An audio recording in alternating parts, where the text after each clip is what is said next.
പ്രിയ പ്രേക്ഷകർക്ക് സീരിയൽ ന്യൂസിലേക്ക് സ്വാഗതം. കൂടുതൽ സീരിയൽ ന്യൂസുകൾ അതിവേഗം ലഭിക്കുന്നതിന് ഈ ചാനൽ സബ്സ്ക്രൈബ് ചെയ്യുക.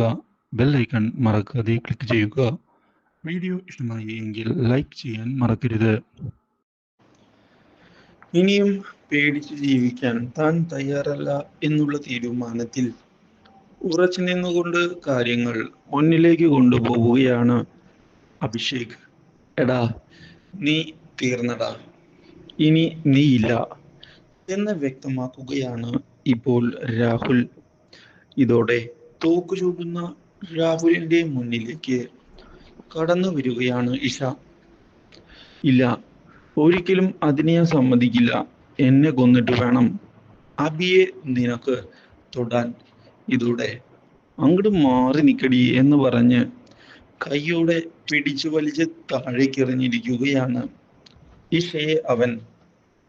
ഇത് കണ്ട് അബി ആകെ ഞെട്ടിപ്പോകുന്നു. അബി ഒടുവിൽ ആ തീരുമാനം എടുത്തിരിക്കുകയാണ്. കൊല്ല്, നീ എന്നെ കൊല്ലടാ. ദേ, എൻ്റെ തലയിൽ തന്നെ നീ വെടിവെക്കേ എന്ന് പറഞ്ഞ് തോക്ക് ബലമായി പിടിച്ച് തൻ്റെ നെറ്റിയിലേക്ക് വയ്ക്കുന്ന അബി മരിക്കാൻ തയ്യാറായി നിൽക്കുകയാണ്. ആ നോട്ടം ഒന്ന് ഞെട്ടിച്ചു കളയുന്നു ഇപ്പോൾ രാഹുലിനെ. പതറിപ്പോകുന്ന രാഹുലിനോട്, നീ ഒറ്റത്തന്തയ്ക്ക് പിറന്നവനാണ് എങ്കിൽ വെക്കടാ, നീ എന്നെ കൊല്ല്, കാര്യങ്ങൾ ഞാനും ഒന്ന് കാണട്ടെ. ഇതോടെ ആകെ പകച്ചു പോകുന്ന രാഹുൽ, എന്നാ ശരിയടാ, ഇനി നീ ഈ ലോകത്തിൽ വേണ്ട. ഒരു വെടിശബ്ദമാണ് ഇതോടെ കേൾക്കുന്നത്. ഞെട്ടിപ്പോകുന്ന ഇഷയാകട്ടെ എന്താണ് സംഭവിച്ചത് എന്നറിയാതെ പകച്ച് നോക്കുകയാണ്.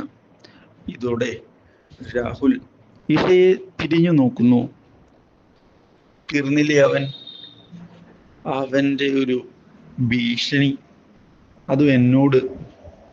ഇനി ഞാൻ പറയുന്നത് പോലെ കാര്യങ്ങൾ നടക്കും, മനസ്സിലായോ?